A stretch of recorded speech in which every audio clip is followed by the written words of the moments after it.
मंडळी, राज्याचे उपमुख्यमंत्री आणि बीडचे पालकमंत्री अजित पवार यांच्या शिस्त आणि नीटनेटकेपणाचा अनुभव नेहमीच येत असतो। अगदी तसंच दृश्य दिसलं बीड जिल्हा रुग्णालयात, जेव्हा तब्बल 18,72,00,000 खर्चून उभारलेल्या कॅथ लॅबचं उद्घाटन झालं। उद्घाटनाच्या थाटामाटात ही पवारांचं लक्ष थेट भिंतीवरच्या भेगा, एसी जवळचे छिद्र आणि दरवाजाला न बसवलेले स्क्रू याकडे गेलं। या छोट्या चुकांवरूनही अजित पवारांनी कंत्राटदारांना झापलं। सार्वजनिक बांधकाम विभागाला आपण पैसे देतो तेव्हा सगळी कामं सुरळीत आणि व्यवस्थितच झाली पाहिजेत। क्षणातच त्यांनी कंत्राटदाराला सुनावलं की मीच यावं का टचअप करायला, काम अपूर्ण का ठेवलं।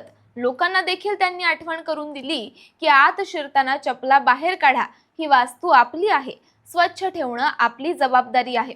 छोट्यातल्या छोट्या गोष्टींवर लक्ष देऊन जबाबदारांना जाब विचारणारी हीच अजित पवारांची काटेकोर शैली।